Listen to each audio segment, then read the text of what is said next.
ang pagbabalik ng mga anak ng arkipelago, ang himala ng Pilipinas.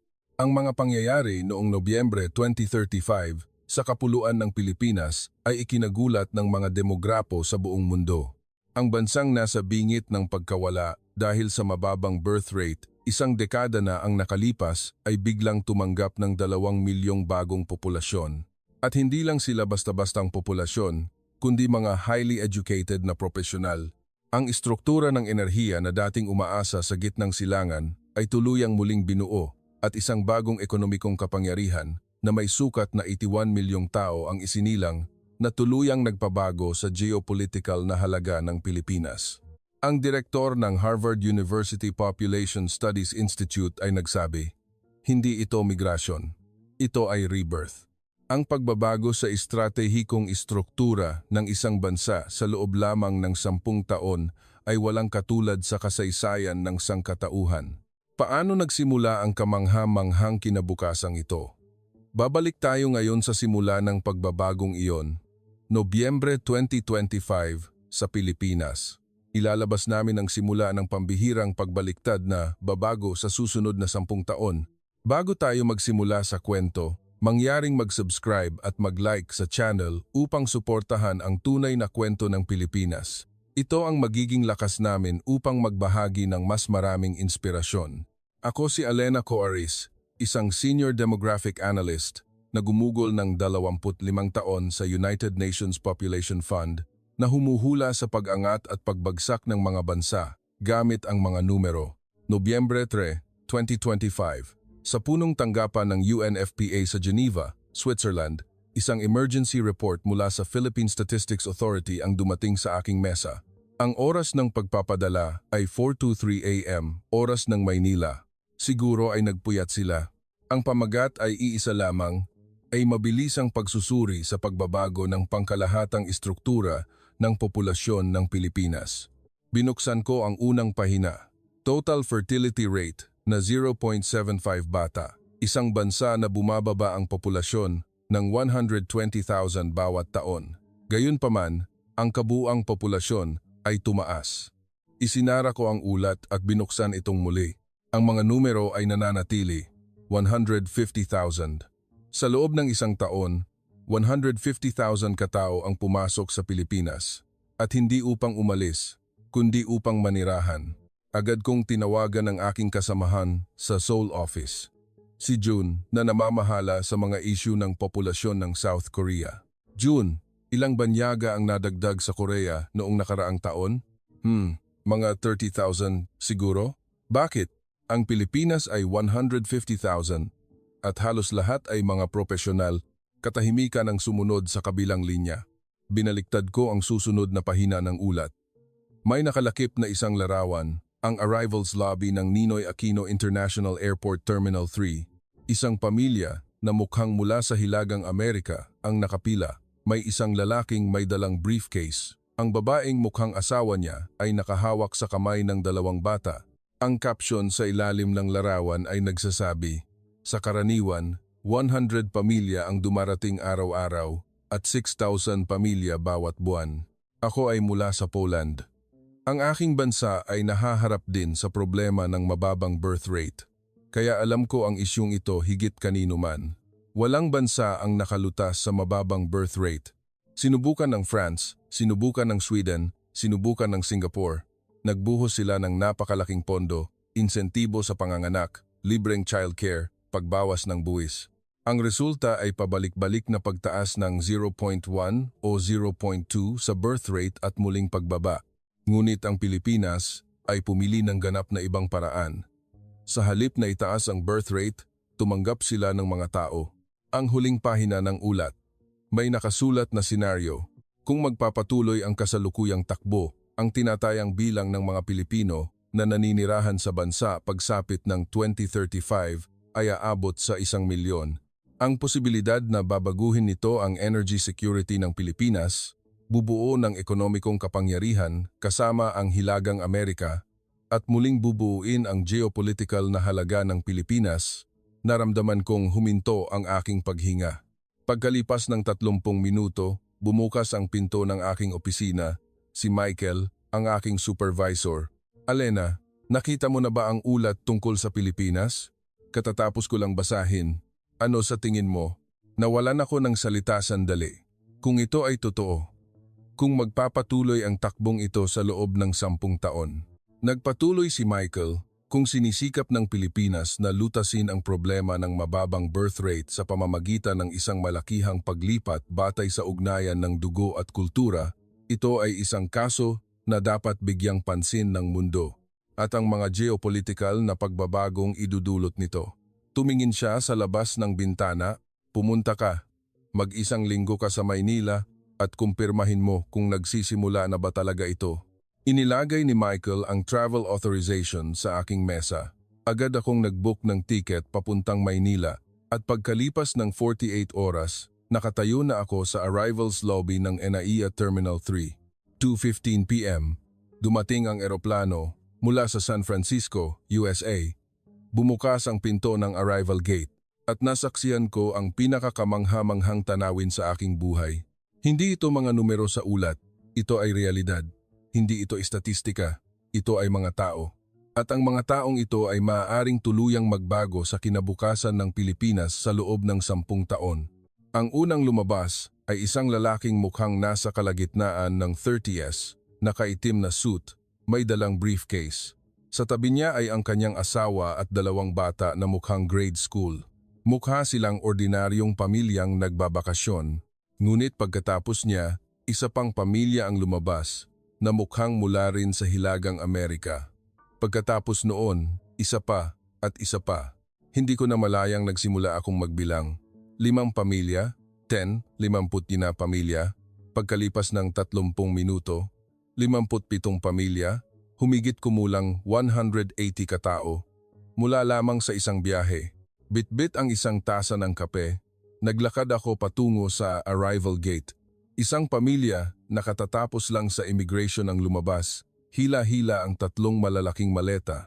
Nilapitan ko sila, "Excuse me, maaari po ba akong magtanong ng sandali?" Tumingala ang lalaki, mukhang nasa maagang 40s.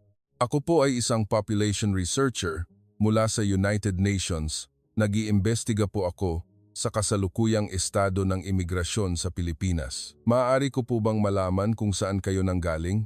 Nag-alinlangan siya sandali at sumagot, "Sa San Francisco po, USA. Nagbabakasyon po ba kayo?" "Hindi po. Lumipat na po kami. Buong pamilya po?" "Opo. Ang aking asawa at 2 anak. Ang kanyang Tagalog ay matatas. May kaunting punto, ngunit walang problema sa komunikasyon." "Saan po kayo natuto ng Tagalog?" "Sa Filipino Education Center sa San Francisco po. Sa loob ng 2 taon, bago po iyon. Ang aking lolo po ang nagturo sa akin." "Kayo po ba ay may dugong Pilipino?" "Opo. Ang aking lolo po ay lumipat noong 1930s. 3 henerasyon po ako." "Mawalang galang na po. Ano po ang trabaho ninyo rito sa Pilipinas?" "Magtatrabaho po ako sa isang malaking technology company sa Makati. Semiconductor process engineer po ako." "Ang inyo pong pamilya ay kasama.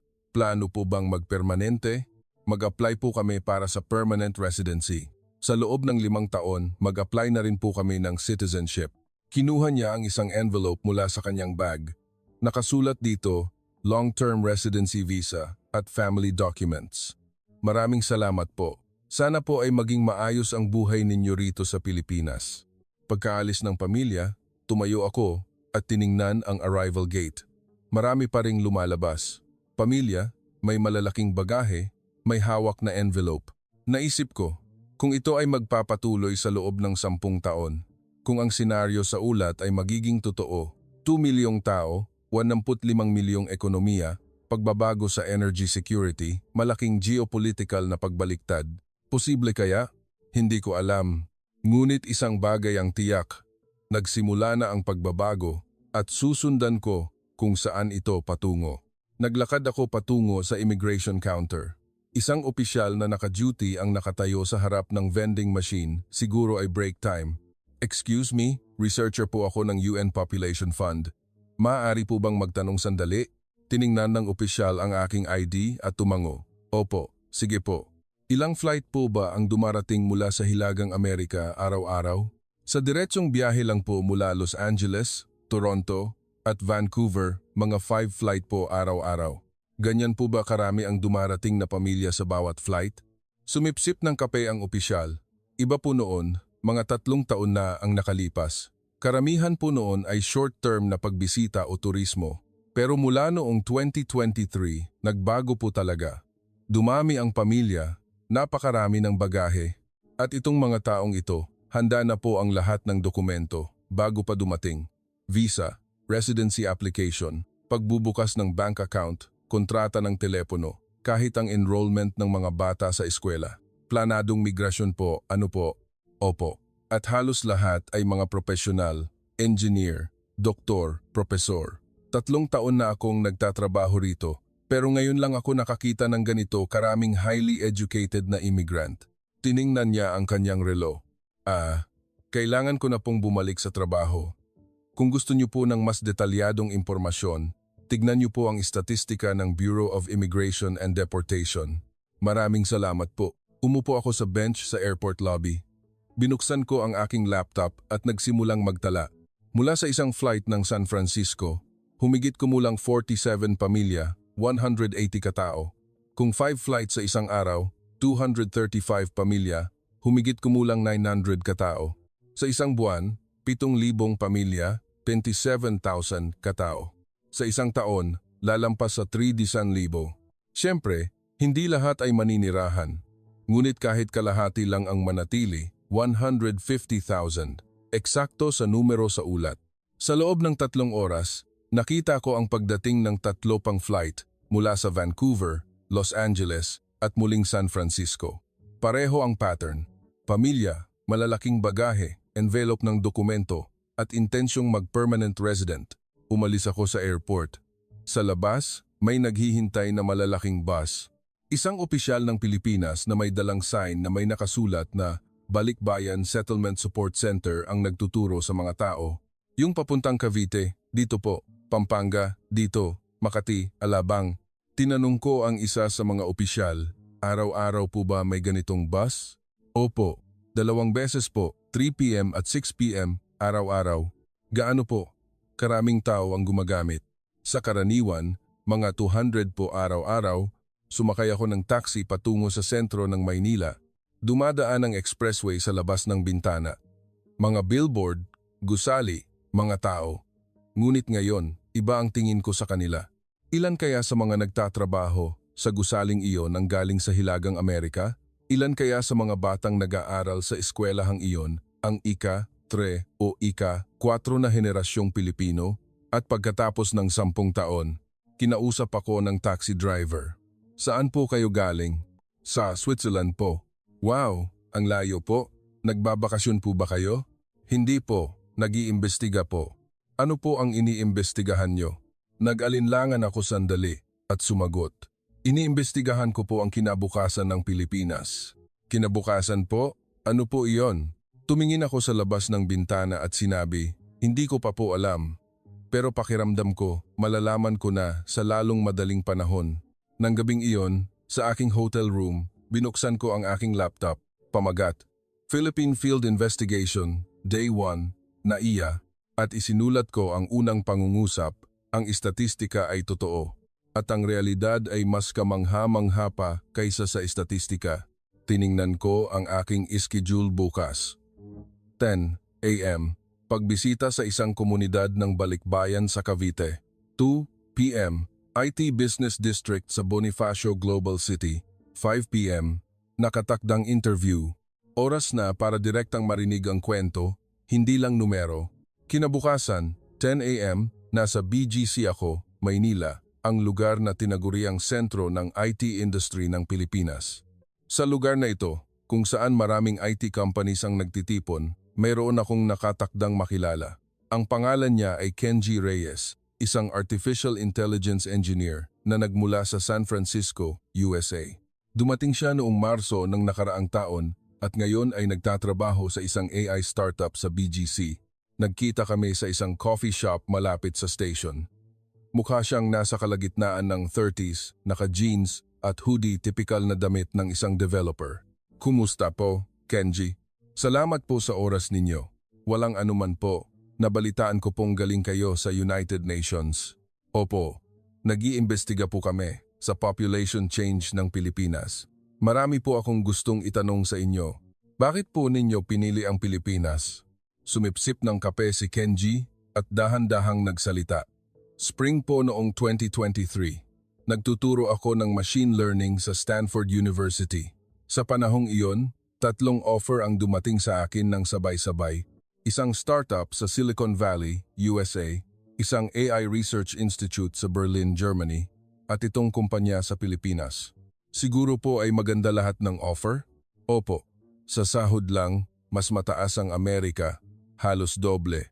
Ang Germany naman, napakaganda ng research environment, pero Pilipinas po ang pinili ko. Ano po ang dahilan?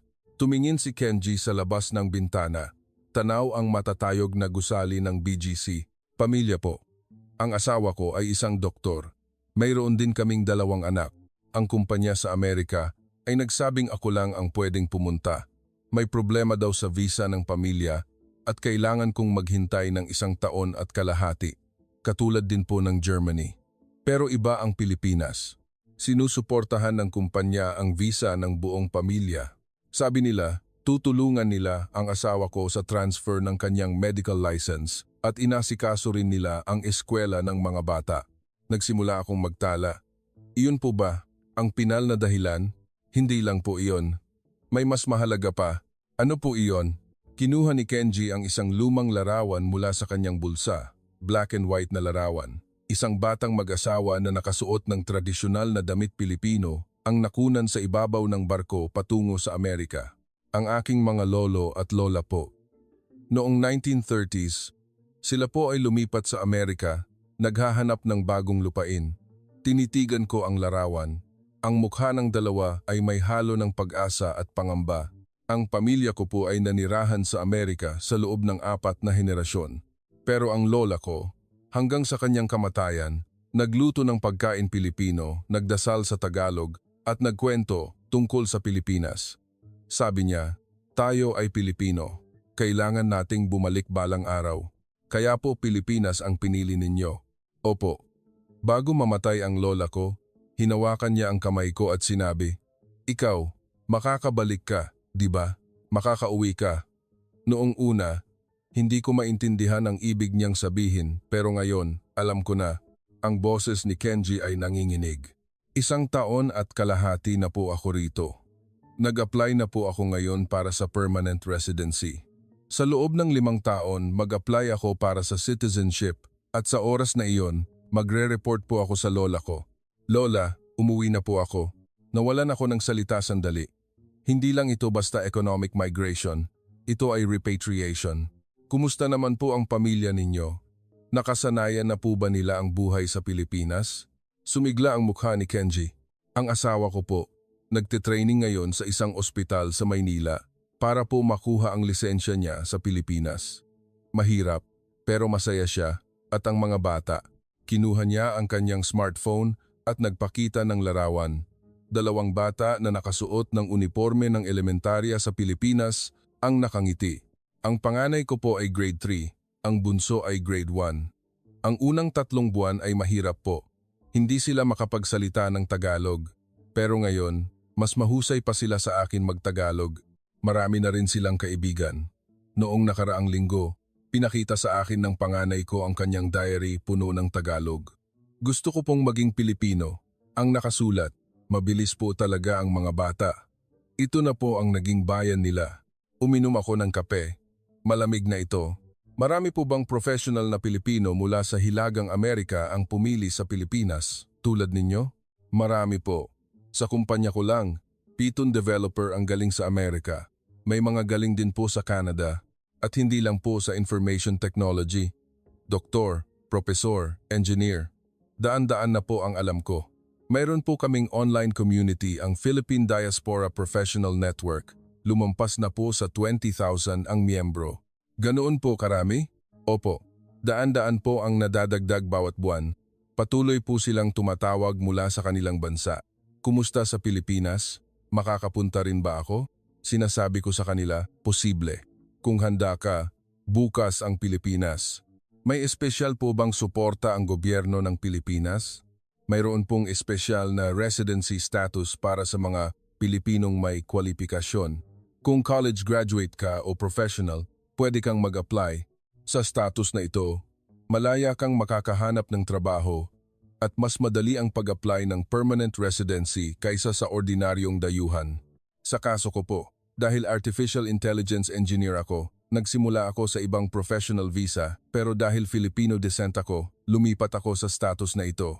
Bukod pa rito, may settlement support network din po na pinapatakbo ng diaspora community. Nagbabahagi kami ng impormasyon tungkol sa pabahay, kalusugan at edukasyon. Ibig sabihin po, sadyang tinatanggap ng Pilipinas ang mga highly educated na Filipino descent? Tumango si Kenji. Mula po noong 2022, dahan-dahan pong binabago ng Bureau of Immigration ang patakaran. Binuksan po nila ang pinto para sa mga highly educated na Filipino descent. Mabagal lang noong una, pero mula noong 2023, malinaw na nagbago. Dahil naunawaan na rin po ng Pilipinas, walang sagot sa low birth rate, kaya humanap sila ng ibang paraan. Ang pag-imbita ng mga professional na may ugnayan sa dugo, nagsasalita ng Tagalog, at nakaiintindi ng kultura ng Pilipinas. Isang uri po ng estratehikong pagpipilian, ano po? Opo. At ito ay maganda para sa magkabilang panig. Kami, nakabalik sa lupain ng aming mga ninuno, at ang Pilipinas, nakakuha ng mga taong kailangan nila.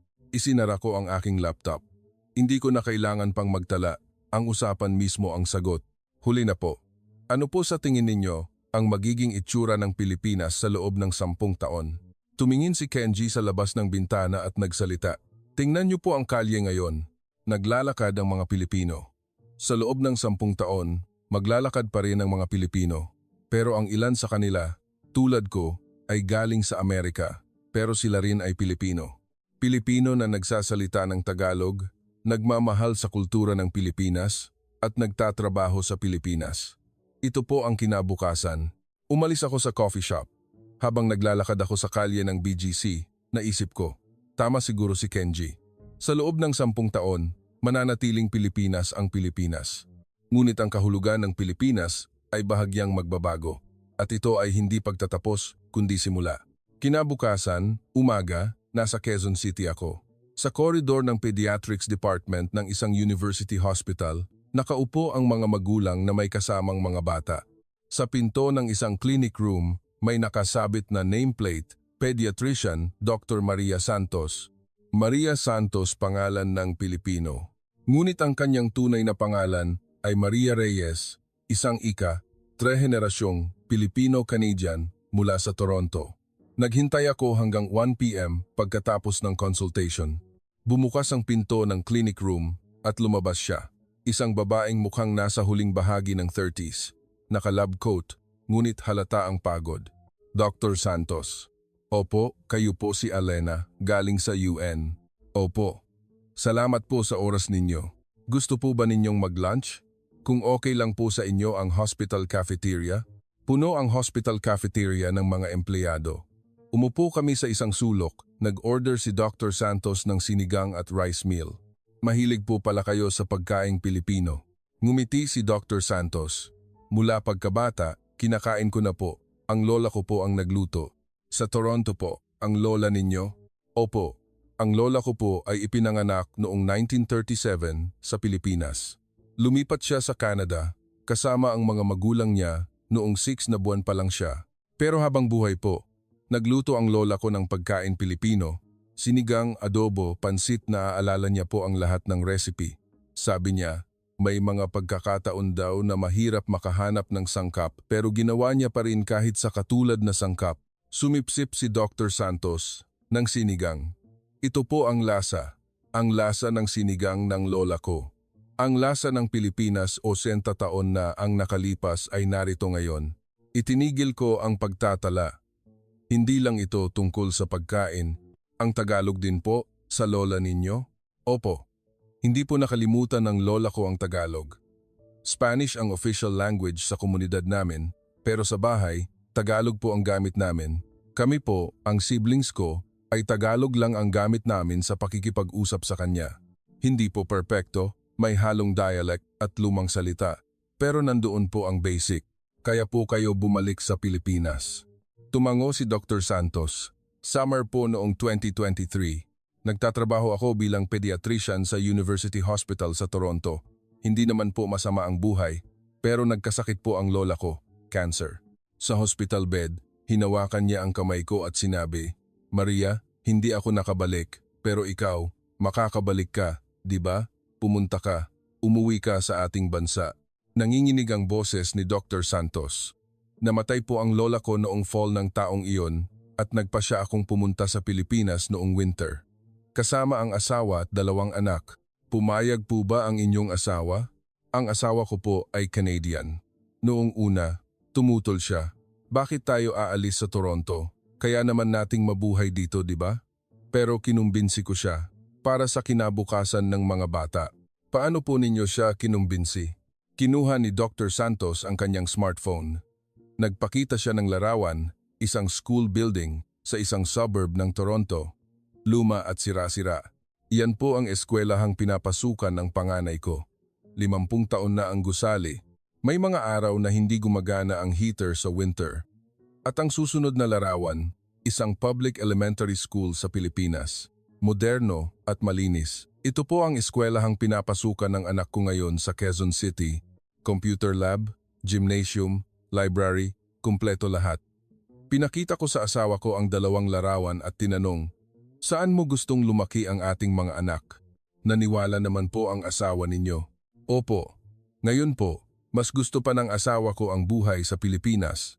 Siya po ay isang IT programmer at nakahanap siya ng mas magandang kumpanya rito. Nagdoble ang suweldo niya. Uminom ako ng kape. Hindi po madali ang magtrabaho bilang doktor sa Pilipinas. Kailangan ko pong kumuha ng lisensya ng Pilipinas. Pediatric specialist po ako na may 15 taong karanasan sa Canada. Pero dito sa Pilipinas, hindi po kinikilala ang lisensya na iyon. Kailangan kong magsimula sa simula. Pero sinubukan ninyo pa rin. Opo. Una, naghanda ako para sa Philippine Medical Board exam. Nag-aral ako ng 12 oras araw-araw sa loob ng 1 taon. Kinailangan kong isaulo muli ang mga terminong medikal sa Tagalog. At noong spring ng nakaraang taon, pumasa ako sa exam.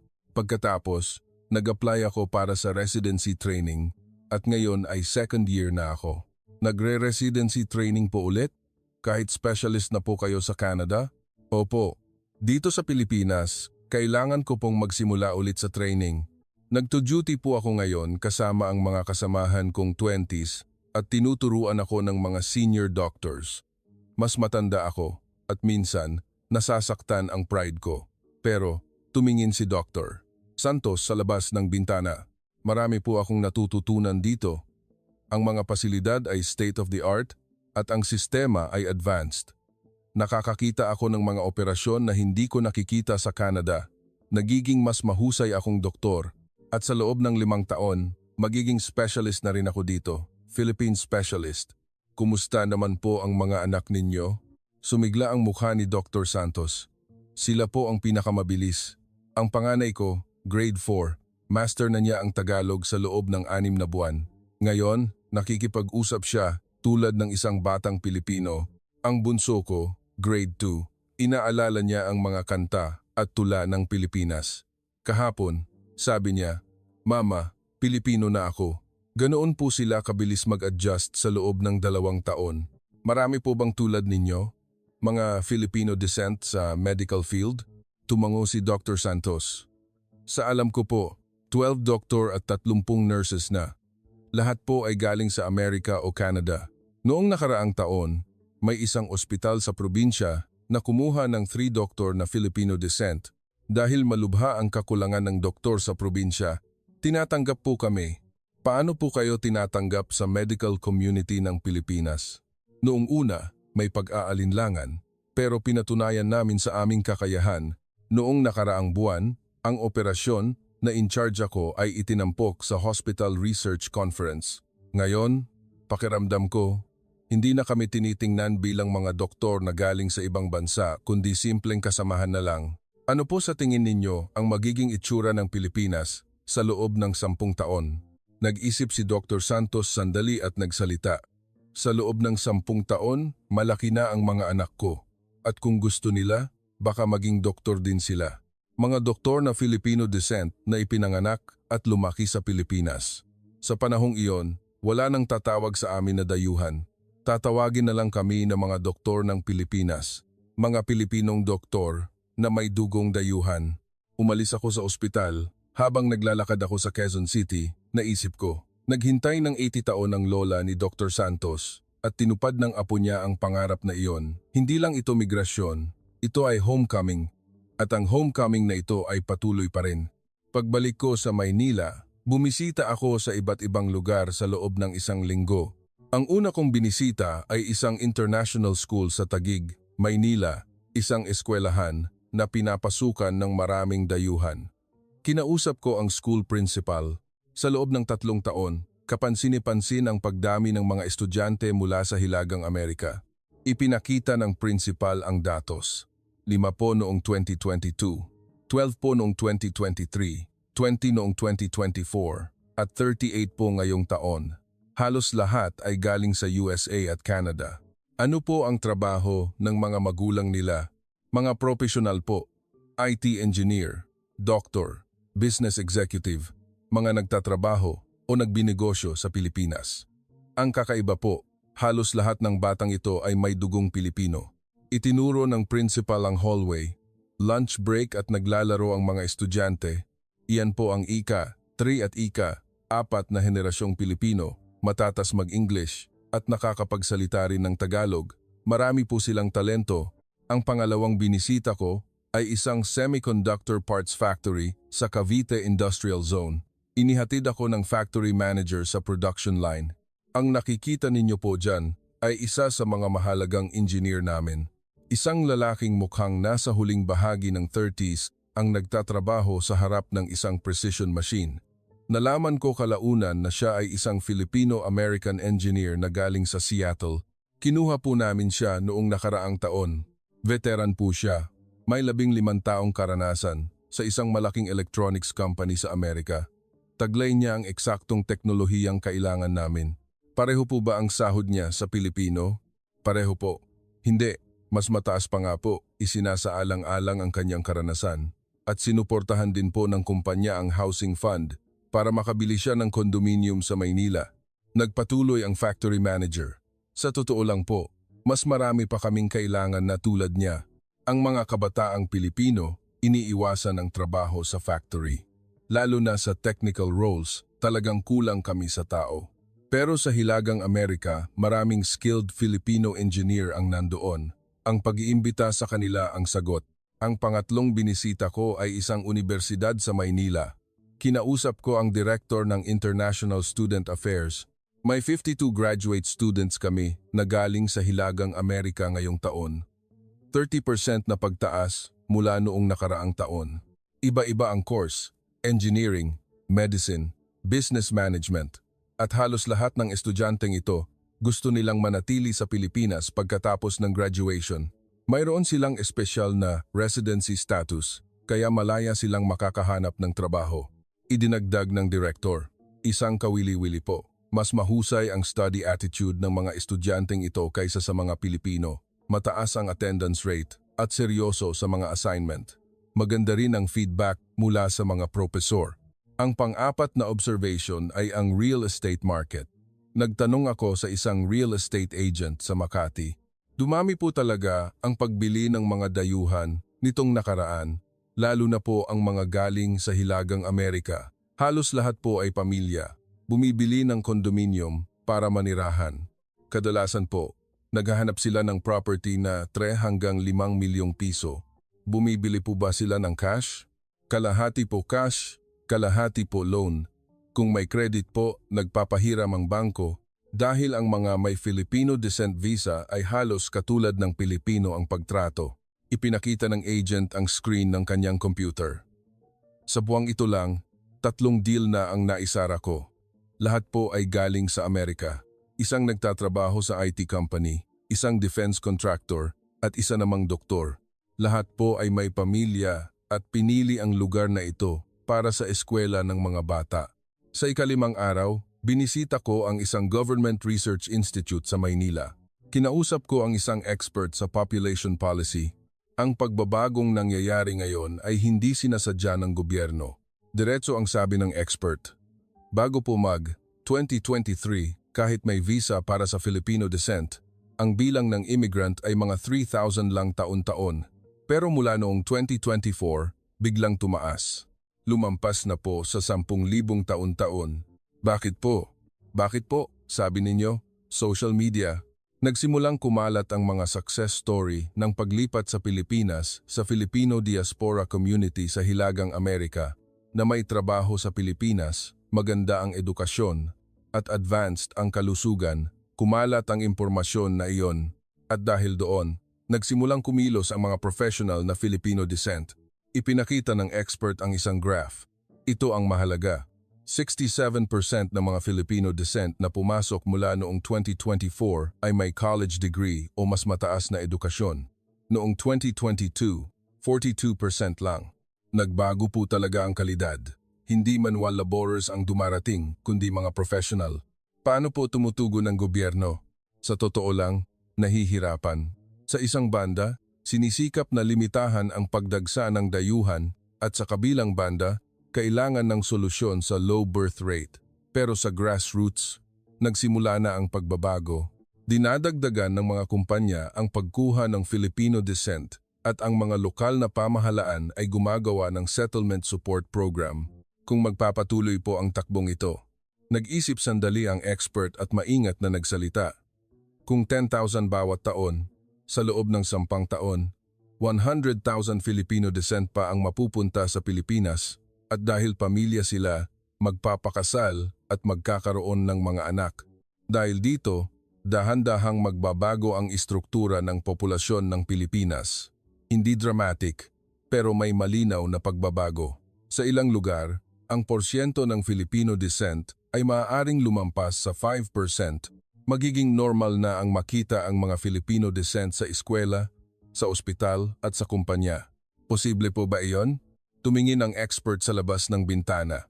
Nabasa ko ang UN Population Report, ang ulat na isinulat ninyo. Nagulat din ako sa mga numerong nakasulat doon. Pero pagkatapos kong lumibot dito sa loob ng isang buwan, nalaman kong hindi iyon gawa-gawa lang. Natanim na ang binhi ng pagbabago. Nagsisimula na itong sumibol ngayon. Umalis ako sa Research Institute. Habang naglalakad ako sa Maynila sa paglubog ng araw, inayos ko ang aking mga nakita sa loob ng isang linggo. Mga batang Filipino descent sa international school, mga engineer sa factory, mga estudyante sa universidad, mga pamilyang bumibili ng real estate. Hindi pa ito isang malaking agos. Ngunit malinaw na nagsimula na ang agos. At pakiramdam ko, alam ko na kung saan ito patungo.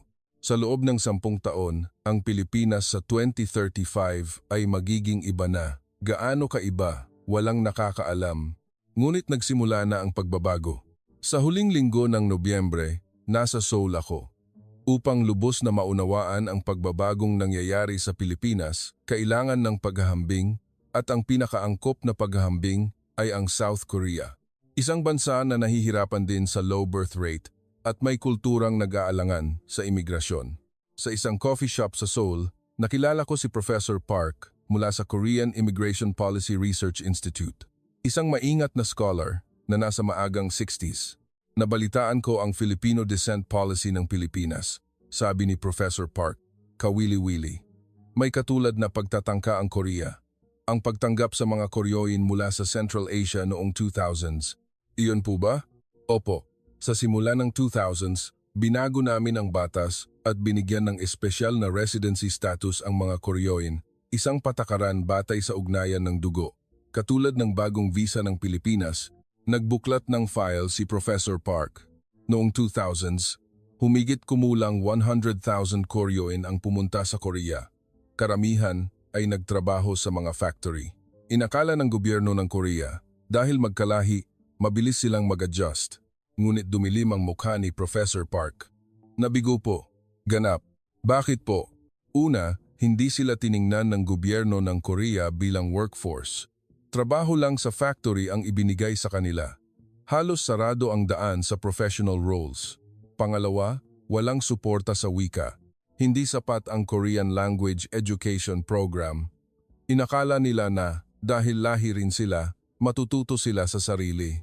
Sumipsip ng kape si Professor Park. Pangatlo, at pinakamahalaga, hindi sila tinanggap ng lipunan ng Korea. Sa eskwela, binubuli ang mga anak ng Koryoin dahil nagsasalita sila ng Tagalog na may punto ng Russian at dinidiskrimina dahil mukha silang Korean pero hindi matatas sa wika. Ano po ang nangyari? Noong financial crisis ng 2008, marami ang bumalik sa kanilang bansa. Sinusuportahan pa nga ng gobyerno ng Korea ang gastos sa pagbabalik sa kondisyong hindi na sila babalik sa Korea. Ngayon, ilang libo na lang ang natira. Karamihan ay matatanda na at halos walang kabataan. Bumuntong hininga si Professor Park. Nagsayang kami ng 20 taon. Dumating ang 100,000 Koryoin pero hindi sila naging bahagi ng lipunan ng Korea. Tinrato lang bilang pansamantalang labor at umalis.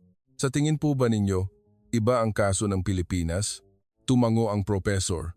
Ganap na iba. Sa pag-aaral ko, halos lahat ng Filipino descent na pumupunta sa Pilipinas ay highly educated professional, doktor, engineer, professor. Kabaligtaran ng Korea na puro manual labor lang ang tinanggap. At ang bagong visa ng Pilipinas, halos walang restriksyon sa trabaho. Pwede silang magtrabaho bilang professional. Nagpatuloy ang professor. Mas mahalaga, ang wika. Ang mga Filipino descent may alam na Tagalog sa bahay. May Tagalog na pinag-aralan, kaya mabilis ang adjustment. Ang mga Koryoin na pumunta sa Korea, halos walang alam sa Korean dahil pagkatapos ng 3 henerasyon, tuluyang nawawala ang wika. Kinabukasan, bumisita ako sa isang bayan sa labas ng Seoul, isang lugar na tinitirhan ng maraming Koryoin. Naglakad ako sa kalye sa harap ng station. Nakakita ako ng mga sign sa Korean at Russian. Grocery store ng Central Asia, restaurant, simbahan. Pumasok ako sa isang supermarket. Isang Koryoin na lalaki na mukhang nasa 60s ang nakaupo sa cash register. Nang magsalita ako sa English, sumagot siya sa Russian. Humingi ako ng interpreter. Dumating ako noong 2002. 33 taon na ang nakalipas, sabi niya. Nagtrabaho ako sa car factory sa loob ng 20 taon, pero hindi ako tiningnan ng lipunan ng Korea bilang Korean. Palagi akong foreign worker. Kahit mukha akong Korean, ang mga anak po ninyo? 2 po ang anak ko, parehong bumalik sa Kazakhstan. Mahirap daw mag-unibersidad dito at dinidiskrimina rin sa trabaho. Mas mabuti daw sa Kazakhstan. May lungkot sa kanyang boses. Ang lolo ko ay Korean, kaya pumunta ako sa Korea. Inakala kong bayan ko, pero hindi ito ang bayan ko. Isa lang akong murang labor. Pagbalik ko sa Seoul, nakilala ko ang isa pang expert, isang professor ng sociology sa isang universidad.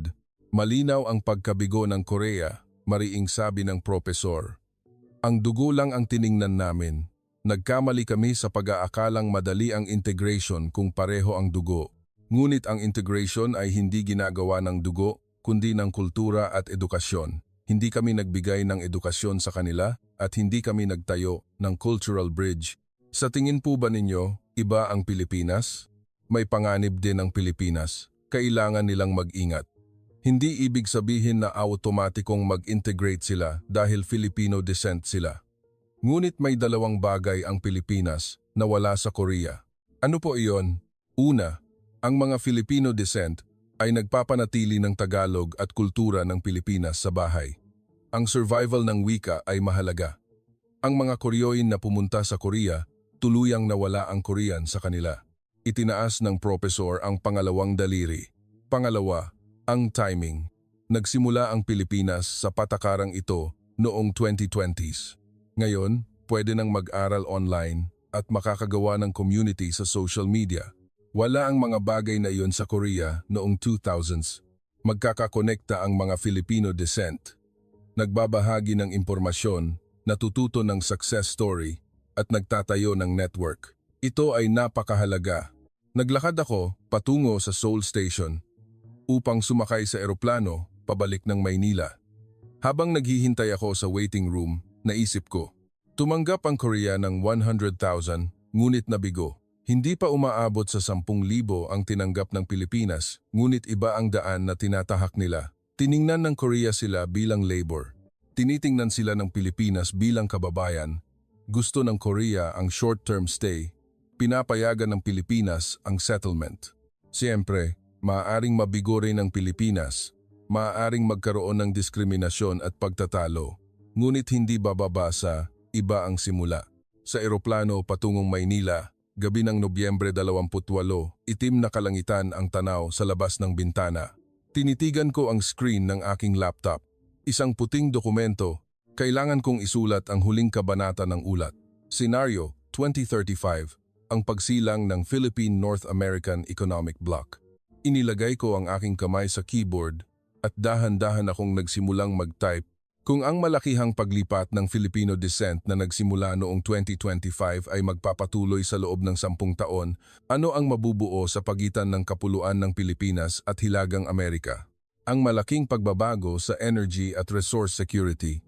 2035, hindi na mahirap sa resource ang Pilipinas. 40% ng rare earth minerals na kailangan ng Pilipinas ay nagmumula sa mga minahan na kontrolado ng mga Filipino-American investors sa Southeast Asia. 25% ng technology transfer mula sa Silicon Valley ay dadaan sa mga R&D center sa Maynila. 60 taon na ang nakalipas, 95% ng resource import ng Pilipinas ay nakadepende sa ibang bansa. 2035, ganap na nagbago ang istruktura na iyon. Nagkaroon ng bagong lifeline sa Hilagang Amerika. At ang lifeline na ito ay ginawa ng 2 milyong Filipino descent. Sila ang nakipagnegosasyon sa mga pamahalaan sa ASEAN, namamahala sa mga factory at nakikipag-ugnayan sa mga lokal na komunidad. Sinubukan din ng China na kumuha ng resource sa rehiyon. Sinubukan ng Amerika na panatilihin ang impluensya. Ngunit mayroon ang Pilipinas na wala sila. Ang katotohanan na 2 milyong tao na may ugnayan sa lupa ay naninirahan sa Pilipinas. Ang tiwala ay nagmumula sa tao, hindi sa kontrata. Nanalo ang Pilipinas sa pamamagitan ng tao. Ang paglitaw ng 85 milyong ekonomiya, 2035. Nagsimula ang Free Trade Agreement ng Pilipinas at North American ASEAN Common Market.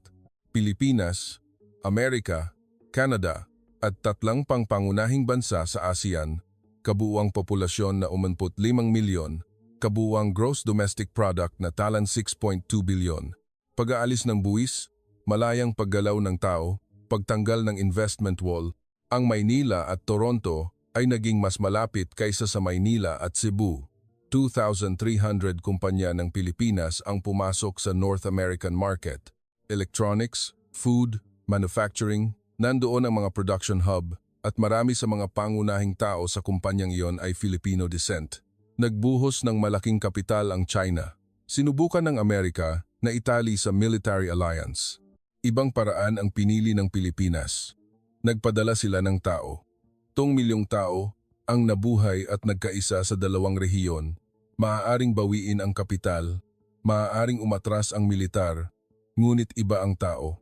Nag-uugat ang tao, nagtatayo ng pamilya, bumubuo ng komunidad, nagbabahagi ng kultura. Iyon ang pinakamalakas na ugnayan, ang malaking geopolitical na pagbabago. Nagbago ang diplomatic map ng Pilipinas. Itinatag ang Bureau of North American and ASEAN Affairs sa Department of Foreign Affairs. Ang Pangulo ay nagtalaga ng Special Envoy para sa Americas and Eurasia. Ang mga pangunahing bansa sa ASEAN ay sumuporta sa pagpasok ng Pilipinas sa United Nations Security Council bilang non-permanent member. 10 taon na ang nakalipas, napipilitan ang Pilipinas na pumili sa pagitan ng Amerika at China. Naghihirap sa historical issues sa mga kalapit bansa. 2035, iba ang Pilipinas. Kung may alitan sa China, liliko patungong Amerika. Kung may alitan sa kalapit bansa, pupunta sa North American market. Kung tumaas ang tensyon sa internasyonal, gagamitin ang card ng Hilagang Amerika. Hindi na isang bansa na nakakulong sa Southeast Asia ang Pilipinas. Isang tulay sa pagitan ng Eurasia at Americas. At ang nagbukas ng daan na iyon ay ang mga inapo ng mga taong umalis. 100 taon na ang nakalipas. Niyugyog ang eroplano. Turbulence. Tinitigan ko ang screen ng laptop. Oras, na para isulat ang huling pangungusap. Tinanggap ng Pilipinas ang 2 milyong Filipino descent sa loob ng 10 taon. Hindi nito lubos na nalutas ang low birth rate.